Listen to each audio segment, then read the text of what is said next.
COP27 is critical, but we have a long way to go. Let's be clear, the collective commitments of G20 governments are coming far too little and far too late. The actions of the wealthiest developed and emerging economies simply don't add up. Taken together, current pledges and policies are shutting the door on our chance to limit global temperature rise to 2 degrees Celsius, let alone meet the 1.5 degree goal. We are in a life or death struggle for our own safety today and our survival tomorrow. And there is no time for pointing fingers or twiddling thumbs. It is time for a game-changing, quantum-level compromise between developed and emerging economies. The world cannot wait. Emissions are at an all-time high and rising. And meanwhile, the war in Ukraine is putting climate action on the back burner while our planet itself is burning. We even see backsliding in some areas of the private sector, namely around fossil fuels, while the most dynamic climate actors in the business world continue to be hampered by obsolete regulatory frameworks, red tape, and harmful subsidies that send the wrong signals to markets. All of this increases the importance of my high-level group on the net zero commitments of business and others. Every government, every business, every investor, every institution must step up with concrete climate actions for net zero. And we also need to see meaningful progress in 2 other key areas: decisions and actions to address loss and damage that are beyond countries' abilities to adapt, and finance for climate action. On the central question of loss and damage, we know people and nations are suffering now. They need meaningful decisions now. Failure to act on loss and damage will lead to more loss of trust and more climate damage. This is a moral imperative that cannot be ignored, and COP27 must be the place for action on loss and damage. This is the #1 litmus test on how seriously both developed and developing countries take the growing climate toll on the most vulnerable countries. This week's pre-COP can determine how this crucial issue will be handled in Sharm el-Sheikh. Ministers in Kinshasa must work to ensure action at COP27, not another dead-end discussion. On finance, the world needs clarity from developed countries on where they are this year on the delivery of the $100 billion a year promised to support climate action in developing countries. And we need to see evidence of how they will double adaptation finance to at least $40 billion in 2025 as agreed in Glasgow. Funding for adaptation and resilience must represent at least half of all climate finance. And the multilateral development banks, including the World Bank, must raise their game. Emerging economies in particular need their support to back the renewable energy revolution and build resilience. The Resilience and Sustainability Trust led by the International Monetary Fund is a good start, but the major shareholders in the multilateral development banks, the member states, must be the driving force for transformative change. International financial institutions need more resources. Small island developing states and other vulnerable middle-income countries need access to concessional finance for adaptation to protect their communities and infrastructure. And at the same time, international financial institutions must overhaul their business model and approach to risk. Beyond pursuing their own drop-on-the-bucket initiatives, they must intensify their efforts to leverage the necessary massive increases of private finance as first investors and risk takers. On every climate front, the only solution is decisive action in solidarity. COP27 is the place for all countries, led by the G20, to show they are in this fight and in it together. And the best way to show it is by showing up at COP27 in Sharm el-Sheikh. I'm urging leaders at the highest level to take full part in COP27 and tell the world what climate action they will take nationally and globally. Leaders of the world can demonstrate through their presence and active participation that climate action truly is the top global priority that it must be. Thank you.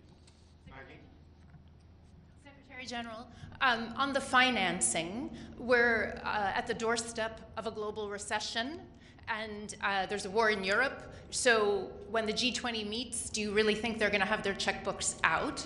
And separately, I'd like to just ask you on the protests in Iran. They're escalating. The government's response is escalating. Young people are being arrested. The death toll is rising. What is your message to the leadership in Iran and to the young people who are protesting? But in relation to the risks of the global economy, that shows how important it is to have global cooperation in order simultaneously to avoid the recession, but at the same time to address the enormous challenges that we are all facing. Namely, let's not forget that this increase of prices and the increase in interest rates is creating an absolutely devastating situation in developing countries. And of course, our message is always the same. It is absolutely essential to show maximum restraint, maximum containment when dealing to demonstrations all over the world, and the same is valid, obviously, for Iran. Mario, Secretary General, this past few days, Russia has been very critical about your words regarding the referendums and the annexations. They've been saying that you've been partial and that you've gone beyond your mandate. What would you like to respond to this? Well, all my life I've been fighting for freedom of expression, and I think freedom of expression also applies to the Russian Federation. thank you very much. Thank you. Thank you very much.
22nd to the 18th, G20 is the 16th and 17th. So I think we're going to get lots of people flying from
Stakeout headset.